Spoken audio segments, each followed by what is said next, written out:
할렐루야. 할렐루야. 이 자리에 나온 여러분을 환영합니다. 주님이 주시는 큰 은혜가 여러분에게 있기를 기원합니다. 네. 그리고 온라인으로 들으시는 분들도 환영합니다. 동일한 은혜가 여러분에게 있기를 바랍니다. 옆에 계신 분들과 우리 인사했으면 좋겠습니다. 주님은 당신의 빛이십니다 라고 인사해 주십시오. 믿으십니까? 여러분을 이끄시는 빛이 되십니다. 그리고 또 인사합시다. 주님이 당신을 부르십니다. 아멘이죠? 네, 그 부름에 응답하여 여러분 나오셨는 줄로 믿습니다. 사랑하는 성도 여러분, 2026년의 새해가 밝은 지 어느덧 한 달이 이제 지나갑니다. 요즘 여러분 무언가 좀 달라졌다는 걸 느끼시나요?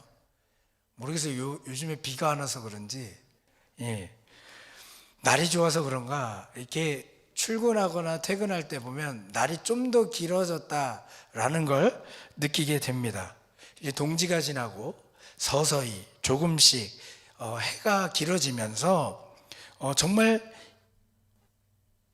따뜻해지고 있음을 느끼게 됩니다. 그리고 느끼는 것이 무엇이냐면 밴쿠버의 겨울 동안, 그러니까 겨울이라고 느껴지는 그 흐릿흐릿한 날 동안도 그 뒤에 빛이 있었고 그 빛이 우리를 기다리고 있었음을 다시 한번 깨닫게 됩니다. 어둠이 아무리 짙어도요 빛을 이길 수는 없는 것입니다. 우리 마음에도 벌써 봄이 온 것 같은 싱그러움이 있으시지요? 아직은 좀 춥지만 좀 햇빛이 비치니까 기분도 좋아지고 그런 것 같아요. 자, 오늘 말씀을 살핍시다. 오늘 말씀을 보니까요 갈릴리가 배경입니다. 여러분 갈릴리 하면 무엇이 생각나나요? 갈릴리 호숫가에서 이 찬양 생각나시나요? 아니면 뭐죠? 또 빠른 찬양 있잖아요. 갈릴리 찬양. 하여튼 그런 식의 뭔가 낭만이 있게 느껴지십니까?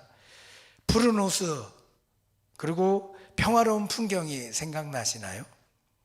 하지만 예수님 당시의 갈릴리 하면요 전혀 생각이 달랐습니다. 그들은 이곳을요 이렇게 PPT에 떠 있는 것처럼 낭만이 아닌 이방의 갈릴리로 철저히 무시했습니다. 예루살렘 성전에 있는 거룩한 곳에서 멀리 떨어진 변방이었고 이방인들이 섞여 살아서 정통성을 잃어버린 땅으로 여겨졌습니다. 가난하고 소외된 사람들이 모여 사는 곳이 바로 갈릴리였다는 것입니다. 오늘 우리가 읽어야 될 구약 본문인 이사야서 9장을 보면요 그곳의 영적인 상태가 잘 나타나 있습니다. 흑암에 행하던 백성, 사망의 그른질 땅에 거주하던 자들이 바로 그들이었다는 거지. 저는 이 말씀을 묵상하면서 이런 생각이 들더라고요. 이민사회를 살아가는 우리의 모습과 닮아 있지는 않은가 이런 생각. 고국을 떠나 낯선 땅에 왔을 때 겪는 언어와 문화의 장벽이라는 흑암, 아무리 열심히 일해도 내일이 보장되지 않는 것 같은 경제적인 불확실함, 그리고 아무리 노력해도 주일 사회로 진입하기 힘든 주변인의 서름 등 때로는 내 인생에 정말 다시는 봄날이 오지 않을 것 같은 그런 어려움도 느끼게 되는 게 사실입니다. 그런데 오늘 바로 그 소외된 땅, 아무도 주목하지 않던 흑암 가득한 갈릴리 가버나움에요 놀라운 일이 일어났습니다. 화려한 예루살렘 성전이 아니라 멸시받던 그 어두운 땅에 큰 빛이 비치기 시작한 겁니다. 하나님께서 당신의 아들 예수 그리스도의 공생의 사역의 첫 본거지로 여러분 왕궁이 아닌 바로 그곳을 선택하셨습니다. 오늘 말씀을 통해 우리 삶의 가장 어두운 자리에 찾아오시는 예수님의 빛을 우리가 발견하게 되길 바라고 그 빛을 따라 새로운 인생의 항해를 시작하는 저와 여러분이 되기를 주님의 이름으로 축원합니다. 세례 요한이 잡혔다는 소식을 들으신 그 예수님은요 물러나셨다가 13절에 보니까 고향 나사렛을 떠나 스불론과 납달리 지경 해변에 있는 가버나움에 가서 사셨음이 기록되어 있습니다. 여러분, 이거는요 단순히 거주지를 옮기거나 이사를 가신 것이 아닙니다. 14절 말씀을 보시면 그 이유가 분명하게 나타납니다. 선지자 이사야의 말씀을 이루려 하심이었다라고 얘기합니다. 하나님께서 오래전에 계획하신 구원 역사의 성취라는 겁니다. 저는 앞에서 잠깐 설명드렸지만, 그런데 왜 갈릴리일까? 왜? 우리가 상식적으로 생각할 때 위대한 일을 하려면 뭔가 중심부로부터 일을 시작해야 되는 것 아니겠습니까? 사람 많이 모이고 권력과 돈과 종교의 핵심인 예루살렘에 가서 일을 시작해야 될 것이라고 보이는데 갈릴리에서 시작했습니다. 뭐 갈릴리일 수도 있지, 이런 생각이 여러분 드시나요? 그 역사를 알면요 제가 가지는 의문을 가질 수밖에 없어요. 왜 여러분 그 땅이 이방의 갈릴리, 흑암의 땅이라고 불렸는지 아십니까? 열왕기 9장에 보면 솔로몬 왕이요 성전과 왕궁을 건축할 때 두로왕 히람에게 백향목과 금을 막대하게 지원받았던 것을 볼 수가 있습니다. 공사가 끝난 후 솔로몬은요 그 대가로 히람에게 갈릴리 땅의 성읍 20개를 선물로 줍니다. 그런데 히람이 와서 그 땅을 둘러보고선 이렇게 얘기합니다. 나의 형제여, 그대가 내게 준 이 성읍들이 대체 무엇이오? 이거 다른 얘기 아닙니다. 내 형제여, 내게 준 이 성읍이 겨우 이런 것들입니까? 그렇게 많이 제공했는데 겨우 이딴 걸 준 거예요? 라고 얘기하는 거예요. 그리고 그 땅을 뭐라고 얘기하냐면 바로 가불이라고 얘기해요. 가불의 뜻은 뭐냐면 아무것도 아닌 것을 얘기합니다. 아무것도 아닌 땅, 쓸모없는 땅, 메마른 땅, 그런 땅을 얘기해요. 생각해 보십시오. 이스라엘 왕조차 빚 갚는 용도 때문에 사용할 정도로 버려진 땅입니다. 이방의 왕이에요. 선물로 받았는데요, 선물로 받아놓고도 기분 좋지 않아서 가불이라고 이름 붙인 그런 땅입니다. 그리고 역사적으로 아수르 군대가 침공할 때 가장 먼저 짓밟히고 유린당했던 땅이 바로 그곳이었습니다. 여러분, 그곳에 사는 사람들은요 그래서 그 수백 년 동안 쌓인 그 패배감 때문에 많은 사람들이 버림받았다라는 그런 상처가 짙게 깔려 있었습니다. 그런데 놀랍게도 온 우주의 왕이신 예수님은 화려한 왕궁이나 거룩한 성전이 아니라 어디로 가셨다고요? 갈릴리로 가셨다는 겁니다. 바로 그 가브렛 땅, 아무도 거들떠보지 않는 그 실패의 땅에 직접 가셔서 예수님 사역의 첫 번째 자리로 삼으십니다. 그 첫 번째 자리에서 구원의 첫 빛을 밝히셨단 말입니다. 16절 말씀해 보면요, 흑암에 앉은 백성이 큰 빛을 보았고 사망의 땅과 그늘에 앉은 자들에게 빛이 빛이었도다 라고 선언합니다. 예수님이 사역을 하신 것이 바로 이런 모습이었다는 겁니다. 사랑하는 성도 여러분, 이것이 우리에게 주는 위로가 얼마나 큰지요. 혹시 여러분 중에 자신의 인생이 갑을 같다라고 느끼는 분들 계십니까? 나는 이민 와서 실패했어, 내 인생은 메마른 땅이야, 아무도 나를 주목하지 않아, 막 이런 좌절감이 드십니까? 그렇다면 오늘 주님이 하시는 말씀을 잘 들으십시오.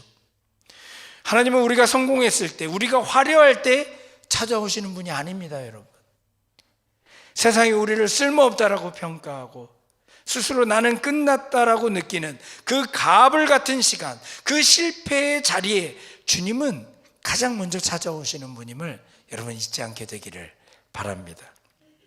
빛이 쏟아지는 양지 바른 곳이 아니라 빛이 없어서 죽어가는 어두운 곳이 주님의 사역지입니다. 여러분의 눈물에 고인 그 자리가 바로 주님이 일하시는, 그래서 기적의 자리가 되는 것입니다. 그 기적의 자리로 나아가셨던 예수님께서 처음 외치셨던 말씀이 있습니다. 17절 말씀 우리 같이 볼까요? 17절입니다. 같이 보겠습니다. 이때 예수께서 비로소 전파하여 이르시되 회개하라 천국이 가까웠느니라 하시더니, 회개하라 천국이 가까이 왔느니라. 지금도 우리가 외쳐야 될 말이죠. 그런데 여러분, 회개하라는 말을요 오해하지 않았으면 좋겠습니다. 회개하라는 이 말은 너희들 잘못했지 벌 받아야 돼 라고 얘기하는 그 야단치는 말씀이 아닙니다. 여러분, 그것은 이제 고개를 들어라, 방향을 돌려라, 어둠을 등지고 빛을 향해 돌아서라, 너에게 새로운 세상, 하나님의 통치가 시작되었다 라고 얘기하시는 벅찬 초대장임을 우리는 아셔야 됩니다. 그렇게 믿으십니까? 흑암에 앉아 한탄만 하지 말고 빛으로 오신 주님을 향해 고개를 돌리라는 사랑의 초대인 겁니다. 오늘 여러분의 시선을 돌리십시오. 문제라는 흑암만 쳐다보고 있으면요 우울증에 걸리게 되어 있어요. 내 신세 한탄만 하고 있으면 더 깊은 수렁에 빠지게 되는 겁니다. 고개를 돌려 내 삶에 찾아오신 말씀의 빛을 바라보는 우리가 되길 바랍니다. 이민 생활의 고달픔을 묵상하지 말고 우리와 함께 하시는 임마누엘의 하나님을 묵상하십시오. 그때 여러분이 서 있는 그 가불 같은 땅도 하나님이 다스리시는 천국으로 변할 줄로 믿습니다. 빛이 비치면 그 빛을 본 사람은요 반드시 반응하게 되어 있습니다. 그렇죠? 어둠을 뚫고 오신 예수님은요 이제 갈릴리 해변을 거니시며 사람들을 부르십니다. 베드로와 안드레 그리고 야고보와 요한입니다. 19절 말씀 우리 한번 볼까요? 그리고선 예수님께서 이렇게 얘기하십니다. 우리 같이 읽어보겠습니다. 말씀하시되 나를 따라오라, 내가 너희를 사람을 낚는 어부가 되게 하리라 하시니. 여러분, 이 말씀이요 그 제자들에게만 하신 말씀이 아니라 우리에게 하신 말씀인 줄로 믿습니다. 여러분, 이 장면을 한번 상상해 보십시오. 예수님이 찾아간 곳은요 거룩한 회당이나 도서관이 아니었습니다. 생선 비린내가 진동하고 땀 냄새가 나는 치열한 생업의 현장이었다라는 것입니다. 당시 랍비들은 사실 제자를 찾아다니지 않았어요. 배우고 싶은 학생들이 랍비를 찾아가 사정해야만 받아들였습니다. 그런데 예수님은 어떻게 하셨다고요? 친히 그들의 일터로 찾아가셨어요. 저는 이 말이 얼마나 큰 위로가 되는지 모릅니다. 여러분, 우리 주님은요 우리가 이렇게 뭔가 거룩하게 교회에 앉아서 예배드리고 기도하고 찬양할 때 그때만 찾아오시는 분이 아니십니다. 여러분, 우리 주님은 여러분이 설거지 자리에서 설거지하면서 손이 부드러워 있을 때, 또 우리 그 식당 같은 데서 일하시면서 손님들을 응대하고 있을 때, 또 우리 유치원에서 아이들을 바라보면서 아이들 코를 닦아주고 있을 때, 정말 고단한 그 삶의 자리에 직접 찾아오시고 우리에게 말씀하십니다. 내가 너를 안다. 내 수고를 안다. 하지만 사랑하는 아들아 딸아, 고기 낚는 인생에서 멈추어선 안 된다. 너희는 먹고 사는 문제를 넘어 죽어가는 생명을 살리는 위대한 일을 위해 부름받은 사역자들이다. 여러분, 그 부르심에 응답하고 계십니까? 그 부르심에요 제자들은 이렇게 응답했습니다. 20절 말씀 보시죠. 우리 한번 같이 읽어볼까요? 20절 말씀 시작. 그들이 곧 그물을 버려두고 예수를 따르니라. 아멘. 그들은요 머뭇거리지 않았어요. 주님, 잠시만요, 지금 잡은 고기는 좀 팔고 따라가겠습니다, 이러지 않았어요. 아버지께 허락 좀 받고 올게요, 이러지도 않았어요. 그렇게 계산기 두들기지 않았다니까요. 그물과 배는 그들의 전 재산이요 유일한 생계수단이었는데 이것들을 버려두고서는 곧바로 예수를 따라 나섭니다. 여러분, 이러한 행동은요, 정말 그들의 삶의 안정장치를 버리는 것과 같아 보입니다. 그들이 앞으로 어떻게 살 수 있을까? 이런 걱정까지도 느끼게 합니다. 그런데 사실 이것은 그들의 안정장치를 내 능력에서부터 예수님께로 바꿨다는 것을 뜻하는 겁니다. 여러분, 이 말을 또 오해하지 않으셨으면 좋겠어요. 이것은 다니던 직장을 당장 그만두고 다들 목회자 되라 이런 얘기 아닙니다. 이것은요, 여러분의 마음 중심을 바꾸라는 말입니다. 지금까지는 들고 있던 그 그물이 내 인생을 이끌어가는 주인이었다면 이제부터는 예수님이 여러분의 인생을 이끌어가는 주인이라고 고백하며 살라는 것입니다. 우리는 2026년이라는 새해를 맞이했지만 여전히 놓지 못하는 그물들이 있을 겁니다. 이거 놓으면 나 죽을 것 같은데, 이민사회 살아가면서 돈 없으면 무시당하는 것 아니야? 내 자존심, 내 자신의 성공, 이거 하나는 내가 절대 포기 못해. 우리는 예수님을 따르겠다라고 하면서도요, 한 손으로는 찢어진 그물을 꽉 쥐고 놓지를 못합니다. 이렇게 양다리 걸치기에 빠져있는 우리를 쉽게 발견합니다. 한 손으로는 세상을 붙잡고 다른 한 손으로는 주님을 붙잡으려고 하니까요, 더 힘든 겁니다. 영적인 가랑이가 찢어질 듯한 고통을 당하게 되는 거예요. 사랑하는 성도 여러분, 주님을 말씀하십니다. 두 손에 그물을 꽉 쥐고는 내 손을 네가 잡을 수 없어. 나를 따르거든 내가 의지하던 그 낡은 그물을 내려놓고 나를 따르거라. 내가 너를 책임지겠다. 내가 너를 더 영광스러운 자리로 인도하겠다. 주먹을 펴서 그물을 놓을 때 비로소 빈손이 되어 주님의 강한 손을 잡을 수 있는 것입니다. 이것은 여러분, 포기가 아니라 더 좋은 것을 잡기 위한 거룩한 결단입니다. 2026년 새해 여러분이 꽉 붙들고 있는 그물은 무엇입니까? 내가 이것 없으면 죽을 것 같아서 벌벌 떨며 놓지 못하고 있는 그것이 무엇입니까? 더 깊은 은혜의 바다로 나아가기 위해 오늘 내가 과감히 버려야 할 그물이 무엇인지 한번 묵상해 보셨으면 좋겠습니다. 손을 펴서 그 그물을 놓고 더 강한 주님의 손을 잡으십시오. 주님이 여러분을 가장 좋은 길로 인도하실 것입니다. 마지막으로요, 제자들이 모든 것을 내려두고 예수님을 따랐을 때 그들의 인생이 어떻게 되었는가 좀 생각해 보았으면 좋겠습니다. 여러분, 그들이 그동안 삶을 책임졌던 그물과 배를 내려놓고 예수님을 쫓았습니다. 그들이 그 뒤에 어떻게 되었나요? 그물도 없고 배도 없으니 굶어 죽었습니까? 아닙니다, 여러분. 그들은요, 예수님과 동행하며 이전에는 상상하지 못했던 놀라운 하나님 나라의 역사를 가장 가까이에서 목격하고 경험하는 주인공들이 되었습니다.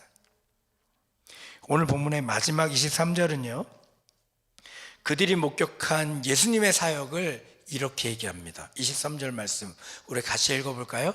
시작.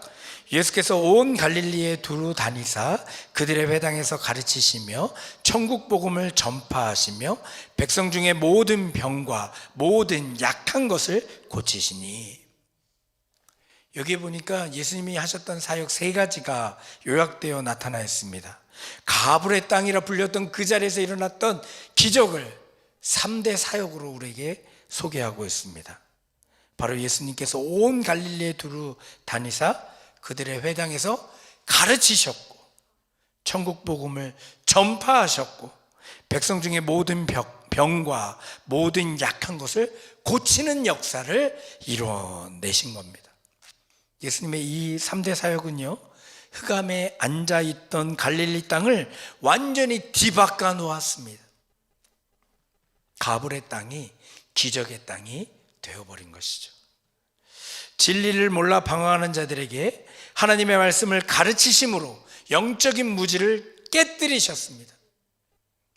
로마의 압제와 가난 속에 절망하던 자들에게 소망의 천국 복음을 전파하심으로 살 수 있는 소망을 심어주셨습니다. 그리고 무엇보다 육체의 질병, 마음의 상처로 신음하는 자들을 고치심으로 그들의 무너진 존엄성을 회복시켜 주셨던 겁니다. 여러분, 베드로와 안드레가 만약에 그물을 버리지 않았다면 어떻게 됐을까요? 평생 갈릴리 호수에서 고기 몇 마리 더 잡으려고 아둥바둥 하다가 이름도 없이 사라졌을 거 아닙니까? 그들의 인생은 생존을 위한 몸부림에 지나지 않았을 겁니다. 하지만 그들이 예수님을 따랐을 때 그들의 손은 더 이상 비린내나는 그물을 깁는 손이 아니었습니다. 그들은 예수님 곁에서 나병 환자가 깨끗해지는 것을 보았고 맹인들이 눈을 뜨는 것을 보았습니다. 죽은 자가 살아나는 모습을 보면서 천류를 느꼈습니다. 그리고 훗날 성령을 받은 그들은요, 자신의 입술로 수천 명을 회개시키고 병든 자를 고치며 세상을 뒤흔드는 영광스러운 사람 낚는 어부가 되었던 것을 보게 됩니다.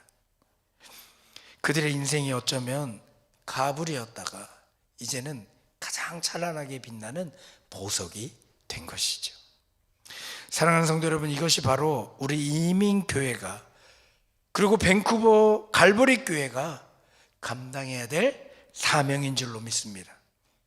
여러분, 교회는요, 우리끼리 모여서 밥 먹고 위로하고 그렇게 끝나는 친교 모임이 되어서는 안 됩니다. 그건 교회가 아니에요. 교회는 세상의 흑암을 몰아내는 영적 야전 병원이 돼야 되는 겁니다. 이민 생활의 고단함에 지쳐 쓰러진 영혼들을 말씀으로 가르치고 일으켜 세우는 교회, 세상의 성공 기준에 눌려 절망하는 이들에게 진짜 복음인 천국을 전파하는 교회, 그리고 서로의 아픔과 연약함, 남에게 말 못할 상처들을 싸매고 고쳐주는 치유의 공동체가 되어야 될 줄로 믿습니다. 우리 주변에요, 지금도 모든 병과 모든 약한 것을 앓고 있는 이웃들 너무나 많지 않습니까, 여러분? 겉으로는 웃고 있지만 속으로는 울고 있는 이민 가정들, 외로움에 지쳐가는 유학생들, 마음 둘 곳 없어서 방황하는 청년들. 우리가 예수님을 따라 나설 때 우리의 작은 손길과 기도를 통해서 그들이 살아나는 기적을 보게 될 줄로 믿습니다. 그 기적에 동참하고 싶지 않습니까? 나 혼자 잘 먹고 잘 사는 인생이 아니라 누군가를 살리는 인생, 이것이야말로 가장 가치 있고 아름다운 인생인 줄로 믿습니다. 그게 바로 여러분의 인생입니다. 나를 따라오라는 부르심은 나 혼자 잘 믿고 천국행 티켓 따놓으라는 것이 아님을 기억하십시오. 나와 함께 세상을 치유하러 가자라고 초대하시는 주님의 초청입니다. 이번 한 주 우리 주변을 둘러보십시오. 혹시 모든 병과 모든 약한 것으로 고통받는 지체는 없습니까? 거창한 것 아닙니다, 여러분. 주님이 필요한 자들에게 다가가서 따뜻한 말 한마디, 요즘에는 문자 하나 따뜻하게 보내는 것, 이것이 그들에게 예수님의 사랑을 보여주고 예수님의 치유의 사역에 동참하는 위대한 발걸음이 될 줄로 믿습니다. 말씀을 맺겠습니다. 오늘 우리는 갈릴리 바닷가에 서 계신 예수님을 만났습니다. 화려한 예루살렘이 아닌 소외되고 어두운 가볼의 땅, 갈릴리를 찾아오신 그분의 발걸음이 오늘 우리에게 얼마나 큰 위로가 되는지 모릅니다. 사랑하는 성도 여러분, 지금 여러분의 상황이 캄캄한 밤중 같습니까? 앞이 보이지 않아 답답하십니까? 기억하십시오. 빛이 어두울수록 더 선명하게 빛이 빛은 어두울수록 더 선명하게 비추게 되어 있습니다. 어둠이 깊다는 것은요, 새벽이 가깝다는 증거입니다. 주님은 지금 여러분의 삶의 현장 바로 갈릴리 바닷가에 찾아오셔서 말씀하십니다. 나를 따라오라. 이제 우리의 결단이 필요합니다. 여전히 낡은 그물을 붙들고 이거 놓으면 죽는데 하며 흑암 속에 앉아 있을 것인가? 아니면 과감하게 그물을 버려두고 빛 대신 주님을 따라 새로운 모험을 떠날 것인가? 2026년 1월의 마지막 주일을 보내며 우리 다짐했으면 좋겠습니다. 주님, 제가 여기 있습니다. 내 고집, 내 염려, 내 작은 성공이라는 그물을 내려놓고 주님을 따르겠습니다. 나를 사람 낚는 어부로, 축복의 통로로 삼아 주십시오.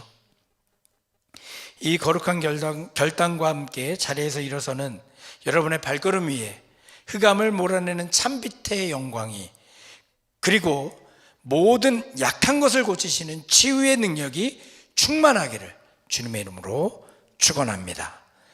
제가 잠시 기도하겠습니다.